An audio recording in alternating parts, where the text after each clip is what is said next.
Hey now guys, it's me, it's Knockout21. How are y'all doing today? In this video, I'm going to talk about Virtua Racing on the Sega Genesis, or Megadrive if you're living outside the United States. Now the first time I laid eyes on this game, I was around 10 years old, and looking at something that was in 3D pretty much blew my mind away. Now before this, the only other 3D game I've seen was Star Fox. However, that was kind of limited. Basically, we were just looking at a ship and a couple of buildings and stuff, but it wasn't very impressive. It was just kind of static, I'm not sure, for a lack of a better term.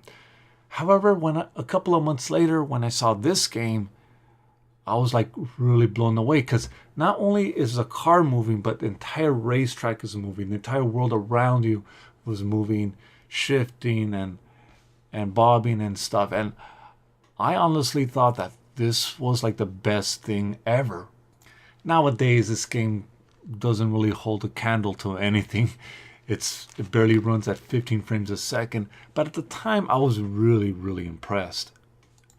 Now the controls, they work pretty great. I've played a lot of racers on the Genesis, Super Hang-On, Super Monaco, but those felt kind of stiff and didn't really control all that great. Somehow they made it work with Virtua Racing. You have more control over the acceleration, the shifting, and how you turn. Holding the D-pad down means you do a harder turn, and just tapping it a couple of times you do a softer turn. It just felt right. Sound-wise, it's not all that great. There is a sound of the engine running and the sound of when you pass cars and stuff. And of course, the little chime that occurs every time you get a checkpoint and whatnot. However, there's not much to it. It is a racing game, and for what it is, I guess it's okay. Now, what's impressive about this game is the graphics. Yeah, I know, compared to the games of the day, the 3D isn't all that great, but at the time they were pretty badass.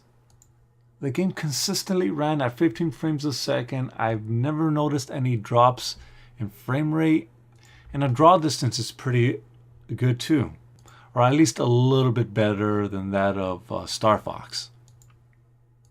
However, the action does take place like in a letterbox format, which makes it a little bit difficult to discern computer-controlled racers, and makes turning in certain situations kind of difficult. This could be remedied by changing the camera angle and getting used to the tracks over time. Now, when it comes to gameplay, I have to say that this game is pretty tough. Now, I don't know if it's the control or the AI or the combination of the two, but getting first place on any of these tracks is really difficult.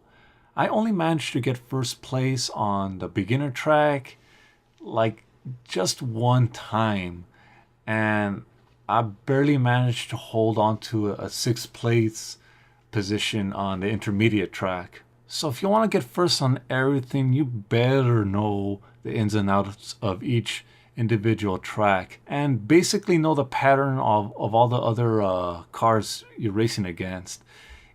And what really sucks is if you touch any of these other cars, you spin out of control and basically lose speed and blowing any chance of getting first place. In terms of content, there's not much here. This is basically a bare bones arcade port. You do get a time trial, which is pretty good, and there are the 3 Mira tracks once you get first place on all the courses, and the 2-player option, but besides that, yeah, there's not much here. Overall, I give this game a solid C. It's a pretty good port and awesome for what it is, but in the end, it's more of a curiosity piece than anything. You could find this game really cheap, usually under 10 bucks. And I would only really recommend it to those who just want to get a kick on Sega's first and only SVP title. However, if you guys want to get your Virtua Racing kick, there are more options out there, better options. If you have a 32X, you could buy Virtua Racing Deluxe. It has like 2 extra tracks and 2 extra cars, I believe. And there's also a PS2 port that runs much smoother. And there's also a Switch port coming out pretty soon. I don't know exactly when, but do keep a lookout for that one. Anyway, this was Knockout 21. Please comment, rate, and subscribe. And like always, have a good one. Take care, you guys.